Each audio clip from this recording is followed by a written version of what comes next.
عز الشتاء وغارز بعربية في الطينة ومصمم تكمل في الطينة. ده منظر الأهلي النهاردة حرفيا. كسب الأهلي، فاز الأهلي، صعد الأهلي للنهائي هنواجه الزمالك، محصلة إن أنت خدت من المباراة اللي أنت عايزه. لكن المنظر اللي احنا شفناه النهاردة ده منظر لا يبشر ببداية أي موسم. عارف ان الكوره فيها انت مش بتلعب لوحدك، وعارف ان سيراميكا فرقه قويه ومعاهم مدرب عالمي بيلعبوا ثنائيات وثلاثيات ورباعيات حتى. عارف الكلام ده كله فرديا لعيبه سيراميكا بتعمل كل حاجه في الكوره، واجهوك كتير عندهم من الخبرات في مواجهه الاهلي في البطوله في النهائي وقبل النهائي. مش في النهائي بس، اقصد في خبرات البطوله نفسها. ولكن كل ده مش مبرر بالمره للمنظر اللي ظهر بيه الاهلي النهارده. يعني ايه انت مش عارف تطلع بالكورة من الجون بتاعك للجون التاني؟ انت مش عارف تتصرف. واللي عمله النهارده كولر بالنسبة لي هو ده المشكلة بعينها. انا بالنسبة لي مش المشكلة ان انت تخسر من الزمالك الماتش اللي فات. بالنسبة لي مش ان انت النهارده سيراميكا احرجتك، وكان ممكن وارد جدا ده الاقرب اللي انا كنت شايفه سيراميكا تخطف في الشوط الاول. انا كل ده بالنسبه لي مش مشكله. انا المشكله بالنسبه لي ان كولر فاقد ان هو يجبر المنافس او الخصم بتاعه على انه ينفذ شخصيته. هلعب باتنين ستة. اضحك عليا بقى كولر، قول لي بقى انا السنه نزلت امام عاشور وقفشه مع بعض تشتغلنا. ما امام عاشور نازل مكان حسين الشحات، نازل جناح. انت في النهايه بتلعب بقفشه وتحته اتنين ستة، بتلعب باكرم توفيق وفي نفس الوقت بتلعب بكريم ندفد. جازف. العب، هي دي مش مجازفة بالمناسبة ان انت تلعب. هتطلع 4-4-2 الاسم. انما في النهاية انت بتدافع ورد فعل وملكش اي وجود في الملعب، ومدرب واقعي وكلاسيكي لاقصى درجة. يعني ايه؟ الواقعية مطلوبة والورقة والقلم مطلوبة. لكن لو الورقة والقلم بس، انا كمدرب بفكر. انت لو بتدرب الزمالك ما كنتش كسبت الاهلي الماتش اللي فات في السوبر الافريقي. لو هي الكرة ورقة وقلم بس، انت هتقعد كده برنس. انا معايا عبد الله وانا هعمل ايه؟ انزل قدام الاهلي ده الاقوى تيم، ده اقوى سكواد. لا، مش هعمل حاجة. هي الكرة مش كده بس. الكرة في روح، في مجازفة، في فكر، في تكتيك، في تخطيط، في كل حاجة. كل حاجات بتكمل بعضها. حلو الورقة والقلم كويس، وعلى فكرة ده شيء كويس جدا. بس انت الحاجات ديت زي ما قلنا انت لازم تستغنى عنها في بعض الاوقات، تستغنى عنها بنسب يا سيدي. يعني انا النهارده مش عارف اطلع بالكوره من جون للجون. ليه؟ مفيش حد بيستلم. لعيبه النهارده في الثنائيات كلها في الاحتكاكات. انا بيضحك عليا بتضرب وان تو هات بسهوله كره شوارع بتاع ايه في ايه.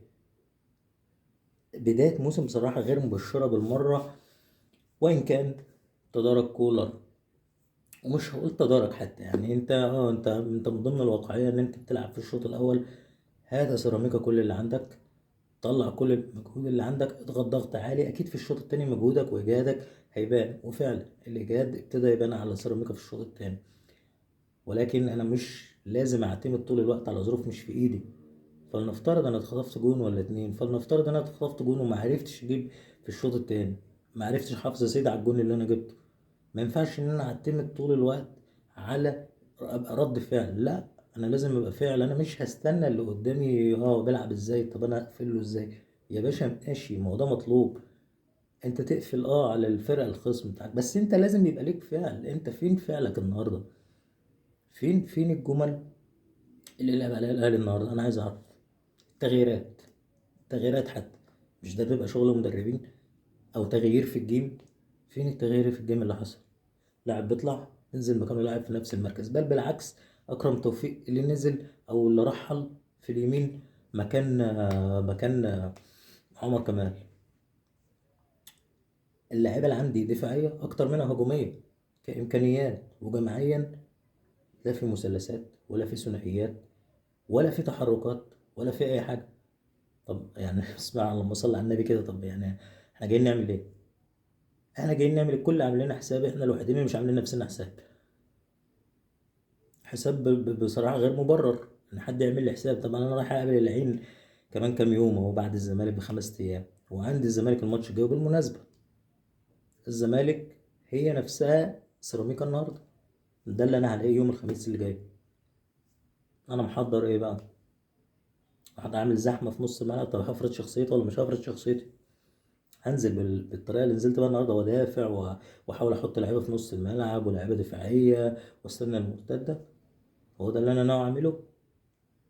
يعني انا بصراحه كميه احباط الواحد شايفها مش عشان قوه او ضعف الخصم، عشان انا مش عارف افرض شخصيتي. انا مش واثق في نفسي وفي لعيبتي وفي امكانياتي. قاعد ورقه وقلم من كتر ما بذاكر، كبرت الخصم بتاعي، عظمت منه لدرجة إن أنا استقلت نفسي، بقيت شايف نفسي قليل، وده مش حقيقي. الأهلي بلعبته بإمكانياته حاليا مش ضعيف، مش قليل، مش بالصورة اللي احنا شايفين بقى نفسنا يا عم كولر. ألف مبروك فوز الأهلي. أتمنى كمية الضعف والخوف اللي عند كولر في الفترة الأخيرة دي تتغير، الغير مبررة بالمناسبة. ألف مبروك فوز الأهلي والصعود للنهائي، وإن شاء الله النهائي يكون من نصيب النادي الأهلي بإذن الله. بس كده، ده كان كل اللي عندي، وشكرا.